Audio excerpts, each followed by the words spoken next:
Well, good morning. Welcome to another video. I wanted to make this one as a companion video to what seems to be happening in our, pardon me, I've got hiccups, in our Zoom meetings. Not that you need to be attending the Zoom meetings to get benefit from this video, but it seems that out of the more active participants, those who are beginning to have experiences of a more supernatural kind in our Zoom meetings, which is common, they are experiencing the uprising of anger. There's about 3 or 4 people now have written to me privately and said they're feeling all this anger coming up, which is good, and anxiety. And remembering that this is a journey into fear, not away from it, into it, helps to put into perspective and to recognize and to actually accept the nature of the journey when such things do come up, like anger and anxiety and fear. It's like, oh, of course, that means my journey is true. I'm experiencing these things. I've got anxiety or anger coming up for no seeming reason at all. I'm just starting to get really angry or feeling very anxious. That's actually a good thing, right? The process is working. The nature of the mind training component of the process, however, is that until there is a certain threshold of learning which is accomplished, the tendency is going to be that the ego part of the mind, the lower or the conscious part of the mind that is doing whatever it can to keep you distracted from your journey, is going to, and it's very cunning and suspicious and all that sort of stuff, the ego, it's going to try to prevent you from remembering and recognizing that the journey is a journey into fear. Instead, it will try to offer you that perhaps something's wrong, or you're doing something not right, or you need to have medication, or any number of possible things, which is why the mind training specifically is not to listen to that voice in your head, not to listen to the ego voice, but instead to continue to defer all decision making to the Holy Spirit, to learn to become more dependent on God, right? You're learning to become completely dependent on God by being miracle minded. Right, now, one of the things that occurs, and you'll notice if you are reading A Course in Miracles, and if you're not, you should be. One of the things that occurs is that your transformation will track with whatever you're reading. Right, so you'll be able to pick up your book and read something, and all of a sudden you read a chapter, and it's like, oh yeah, that's happening for me, or I'm in that process, and you'll see yourself in there somewhere, right? The universe always supports you. As you go along, you're supported by the universe. Being a journey into fear, initially it's not going to be fun. You're not going to enjoy it, right? Because the tendency so far, and prior to beginning a true spiritual process, is that every time fear comes up or anger comes up, you want to dispel it, or to turn away from it, or to try and pretend it's not there, or to hide from it, etc. Or to transcend it through meditative processes that really don't benefit you, because when you come back from your meditation, or when you finish your meditation and begin your worldly work again, you haven't actually healed from it. All you've done is taken a break. So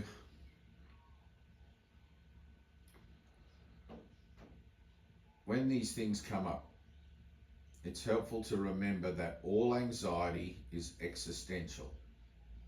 All right? All fear is existential. It all comes from the belief in separation from source. There is one problem and one solution. In any given situation, no matter what I seem to be experiencing emotionally, fear, anxiety, even pain, I believe I'm separate from God. Right? The idea of then taking responsibility and owning, which is something people these days like to say, you have to own your emotions, right? Own your triggers. Don't blame other people for how you react. Stop looking outside of yourself for a scapegoat for your own failings to learn from the universal curriculum the nature of your singular relationship on earth as it is in eternity. Right? So when anything shows up for you that disturbs your peace of mind, it should become a prompt. Right? With your mind training under your belt and a firm grasp of it, anything that disturbs your peace of mind should become a solid prompt to do the work.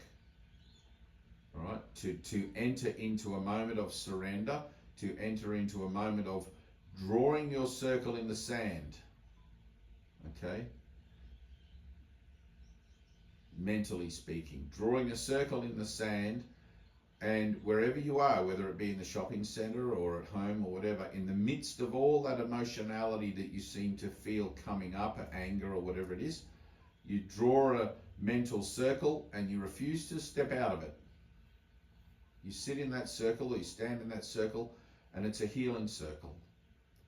That's the place you connect with the Holy Spirit again. Father, here I am again. Here's some more stuff. Here's this energy that I want to call it anxiety, or I want to call it anger, or I have called it anxiety, or I have called it anger. But remember that it's only the ego that labels things. If you don't call it something, it's just energy. Right? It's just energy. I'm feeling something. I'm feeling some energy.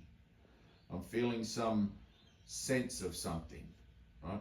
Now, because you are living in the resurrection, this is 2,000 years since the resurrection. It's like all of a sudden Jesus poked a little pinhole in the death balloon and all the air is coming out. Right? The universe is collapsing back in on itself. Time is actually going backwards. I'm not going to explain that one right here and now. Time is actually going backwards to the point of origin of the idea of separation, and everybody, whether you like it or not, is along for the ride. If you are consciously along for the ride, you're able to participate in your own process, you're able to do the work. It helps to lubricate the sides a little bit. But for those who are completely unaware about awakening or any of the process of awakening, the world will become a more crazy place for them, and things that spring up will become sprung down more quickly than before. So learning then to participate and to be about your Father's business, to return your mind to that state of miracle mindedness so that you become revelation ready, is important. So you draw your circle and you own or accept responsibility for how you feel. Right? It's the same as owning a situation that's unpleasant to you. I'm responsible for this situation, this person, this event. It's not outside of me, it's in my mind. Because it's only in my mind where I give it a value, I give it a meaning, and I suffer from the meaning I give it. I call it good or I call it bad, and either way I suffer. If I call something a good situation, then that also implies a bad situation, and it keeps me in the good-bad yin-yang thought system instead of liberating me from that thought system entirely, and I find myself listening to the voice of my own ego under the auspices of being spiritual rather than actually transcending or transforming rather the nature of my thinking altogether in that situation, in deference to guidance by the Holy Spirit in how I should proceed. Right? So we're learning not to listen to the voice in the head. We're learning not to listen to good or bad, right or wrong, better or worse, mine or yours, this or that. We're learning instead to recognize any disturbance to our peace of mind and to draw a circle and to invoke the Holy Spirit, the Spirit of wholeness, for healing, for guidance, And that has to be from the heart. You have to feel it. You've got to get right down into it. And when you find yourself affected by any sort of emotional upset, you can be quite certain that what you are aware of is simply the tip of an iceberg. You might say, I'm aware that I have some anger coming up. Well, it's not just some anger, it's all the anger in the universe, because you are one with the universe. It's not just some anxiety, it's existential. It's all of the anxiety in the universe. And that may be a daunting prospect to you, to have to face and confront and own all of the anxiety in the universe. However, by the grace of God, it's really nothing, right? By the grace of God, you will be relieved of it. And if you can remember that fear is an illusion, right? Fear, separation, doubt, anxiety, anger, all of these things stem from an illusory premise of being separate from God, which is false, because you are now living in the resurrection, and the underlying premise of all things on earth being death has been expunged, if you like, by Jesus through his resurrection, one mind being all mind. You also have access to that in him, right, through your own process, where you will find through your prayer and meditation and connection and guidance that you are being led to the place in your own mind where the resurrection is a reality to you.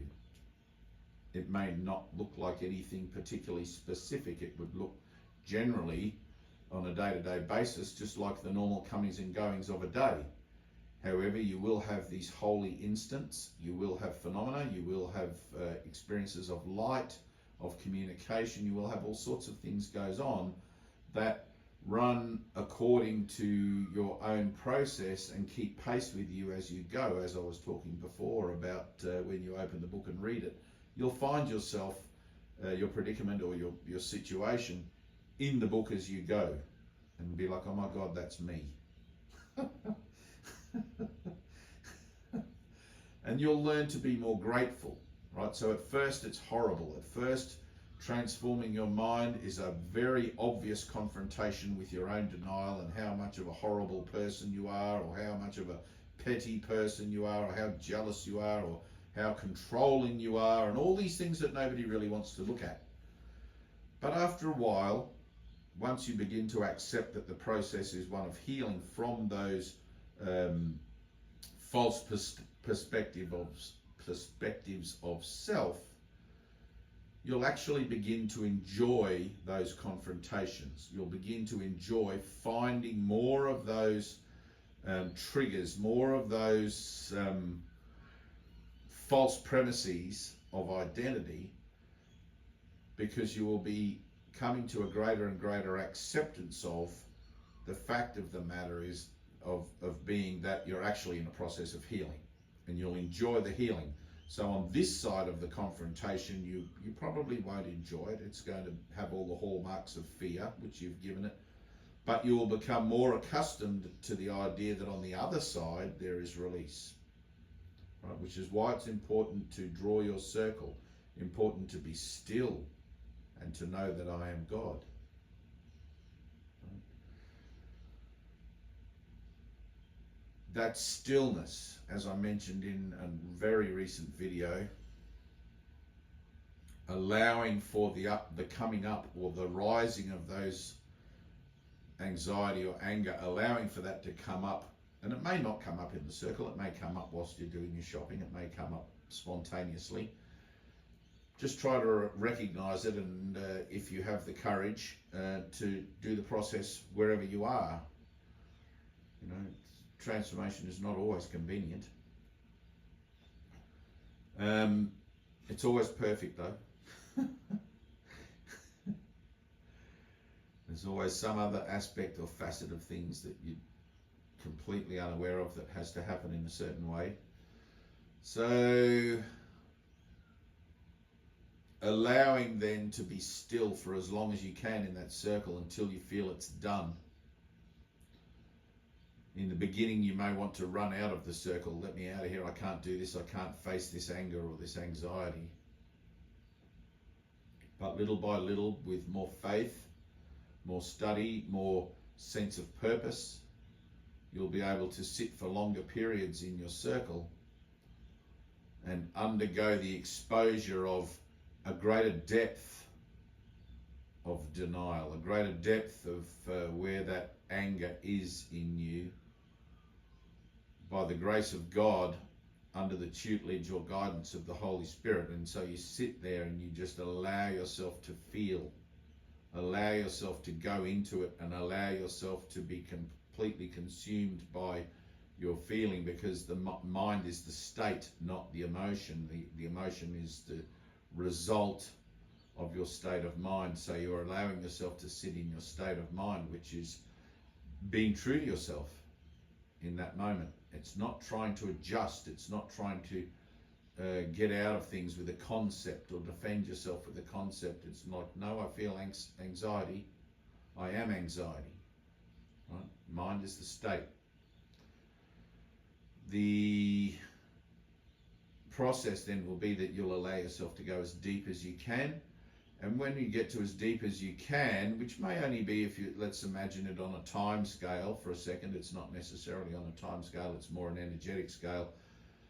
But it's like with meditation, you may only be able to meditate for a minute or so successfully. And after much practice, that minute will become 15 minutes, and then half an hour and an hour, etc. Energetically, you may only be able to dig into 3 pounds worth of your anxiety, right? And I often use the analogy of there's no point offering a 3-pound prayer for a 10-pound problem, right? So, but that 3 pounds is fine, right? Whatever you're doing, you sit there and for as long as you can, feeling it to the depth that you can. And then at the point where it feels intolerable, where you just want to stop and you just want to get out of your circle and end the process, just sit there for a second longer.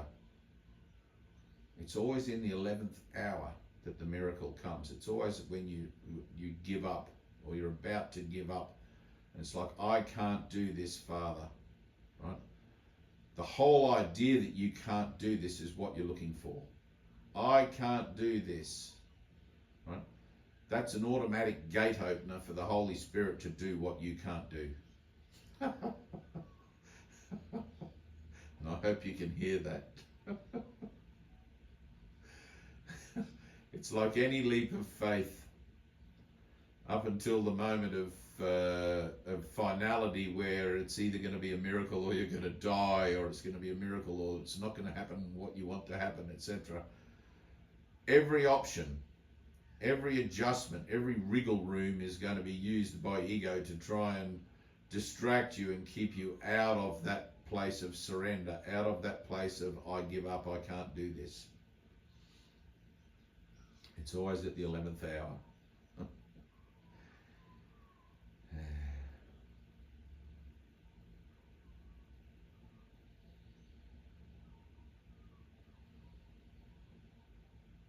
Don't transcend, transform. Just because the Course in Miracles tells you that you're not a body, that's the truth. That's the fact of the matter.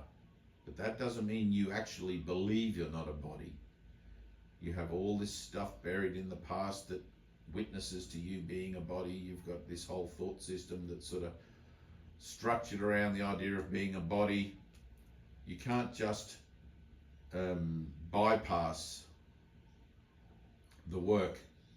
You have to look at it as it is. Oh, I do believe I'm a body. Otherwise, I wouldn't have a Course in Miracles and 365 lessons for me to be able to unlearn and relearn that I'm not a body. You're in a process of learning. This is a universal curriculum, and you have to look at it that way. Otherwise, all you're doing is transcending the process, skipping the healing, and living in concepts which do nothing. Salvation is actually freedom from concepts. Salvation is freedom from concepts. Say that 100 times to yourself slowly, with intention, purpose, and variation in tone. Salvation is freedom from concepts. Salvation is freedom from concepts. Over and over until you hear yourself say it. Because the ego will use spiritual concepts to get you to defend yourself. You will defend yourself with spiritual concepts. It's part of it. And you need to learn to recognize when you're doing that. And the best way to recognize when you're doing that is by learning to take responsibility for everything.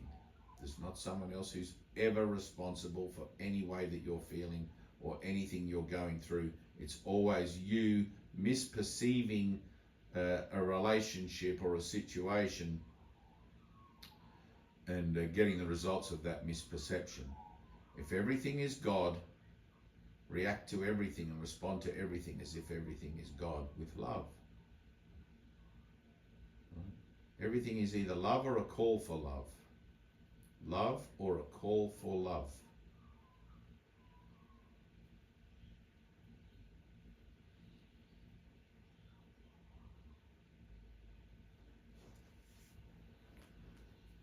Peace.